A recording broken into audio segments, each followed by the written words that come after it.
আসসালামু আলাইকুম রহমতুল্লাহি ওয়া বারাকাতুহু। আলহামদুলিল্লাহি ওয়া কাফা ওয়া সালামুন আলা ইবাদিহিল্লাযিনা ইসতাফা আম্মা বাদ। আউযু বিল্লাহি মিনাশ শাইতানির রাজীম। বিসমিল্লাহির রহমানির রহিম। ওয়া ওয়াসাইনাল ইনসানা বিওয়ালিদাইহি ইহসানা। সাদাকাল্লাহুল আযীম। প্রিয় উপস্থিতি, আজকে আমরা আলোচনা করব ইসলামে নারীর মর্যাদা ও অধিকার। ইসলাম একটি পরিপূর্ণ জীবন বিধান এবং ইসলাম এমন একটি ধর্ম যা মানুষের জন্ম থেকে মৃত্যু পর্যন্ত সমস্ত হুকুম আহকাম, সমস্ত বিধিবিধান আলোচনা করেছে, যা অন্য ধর্মের মধ্যে নেই।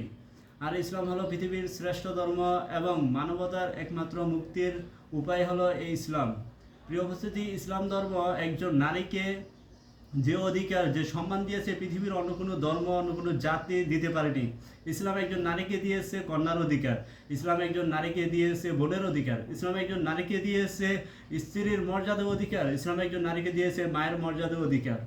ইসলাম একজন নারীকে কন্যার যে অধিকার দিয়েছে সেটা হলো যে যখন কন্যার সন্তান হলে তাকে জীবন্ত পুঁতে ফেলা হতো এবং কন্যা সন্তান হওয়াটাকে মানুষ অমঙ্গল মনে করত, মানুষ তার সম্মানহানি মনে করত, তখন রাসূল সাল্লাল্লাহু আলাইহি সাল্লাম আগমন করে এই কঠিন অবস্থাকে দূর করেন, এই জঘন্যতম পাপকে রাসূল সাল্লাল্লাহু আলাইহি সাল্লাম দূর করেন। এবং আল্লাহ তাআলা পবিত্র কোরআনে বলেন যে ওয়া ইজাল মাউউদাতু সুইলাত বিআইয়ি যামবিন কুতিলাত, যে যখন জীবন্ত দাফনকৃত কন্যাকে জিজ্ঞেস করা হবে যে কোন অপরাধে তারা তাকে হত্যা করেছে, তখন তারা কি জবাব দিবে।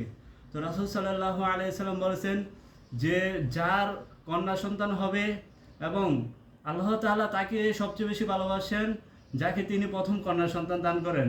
শুধু তাই নয়, রাসূল সাল্লাল্লাহু আলাইহি সাল্লাম বলেন যে ব্যক্তি তার কন্যা সন্তানকে উত্তম শিক্ষা দিবে এবং আদর্শ উত্তম ছেলের কাছে বিবাহ দিবে, আল্লাহ রাসূল বলেন সে ব্যক্তি জান্নাতে থাকবে এবং সে আমার পাশাপাশি জান্নাতে থাকবে। সুবহানাল্লাহ। প্রিয় উপস্থিতি, শুধু তাই নয়, বোন হিসাবে ইসলাম নারীকে মর্যাদা এবং অধিকার দিয়েছে। রাসূল সাল্লাল্লাহু আলাইহি ওয়াসাল্লাম বলেন যে ব্যক্তি তার বোনকে উত্তম শিক্ষা দিবে এবং তার বোনকে উত্তম পাত্রের নিকট, উত্তম ছেলের নিকট বিবাহ দিবে, বলেন তিনিও জান্নাতি এবং সে ব্যক্তিও রাসূলের পাশাপাশি থাকবে। সুবহানাল্লাহ। ইসলাম একজন নারীকে স্ত্রীর মর্যাদা দিয়েছে এবং বলেছে, রাসূল সাল্লাল্লাহু আলাইহি ওয়াসাল্লাম বলেন যে তোমরা যা খাবে স্ত্রীদের তাই খাওয়াবে, তোমরা যা পরিধান করবে স্ত্রীদের তাই পরিধান করাবে। এবং আল্লাহ তাআলা পবিত্র কোরআনে সূরা নিসার 19 নম্বর আয়াতে বলেন ওয়াআশিরুহুন্না বিল মারুফ, যে তোমরা স্ত্রীদের সাথে বসবাস করো এবং তাদের সাথে সদাচরণ করো, উত্তম আচরণ করো, তাদের ভুল ত্রুটি হলে ক্ষমা করে দাও। প্রিয় উপস্থিতি, ইসলাম একজন নারীকে দিয়েছে মায়ের সম্মান ও অধিকার, যে রাসূল সাল্লাল্লাহু আলাইহি ওয়াসাল্লাম বলেন যে তোমার মায়ের পায়ের নিচে তোমার জান্নাত, আল জান্নাতু তাহতা আকদামিহিল উম্মাহাত। শুধু তাই নয়, রাসূল সাল্লাল্লাহু আলাইহি ওয়াসাল্লাম বলেন যে তোমার পিতামাতা তোমার জান্নাত, তোমার জাহান্নাম, হুমা জান্নাতুকা ওয়া নারুকা। তো ইসলাম একজন নারীকে এত শ্রেষ্ঠ মর্যাদা এবং সম্মান দেওয়ার পরও আজ আমরা ইসলাম না মানার কারণে আজ নারীরা অপমানিত, অপদস্থ, অবহেলিত হচ্ছে। তো আল্লাহ তাআলা যেন আমাদেরকে ইসলাম অনুসরণ করে চলার এবং নারীদেরকে সম্মান ও তাদের অধিকার দেওয়ার তৌফিক দান করেন। ও আখিরি দাওয়ানা আলহামদুলিল্লাহি রাব্বিল আলামিন।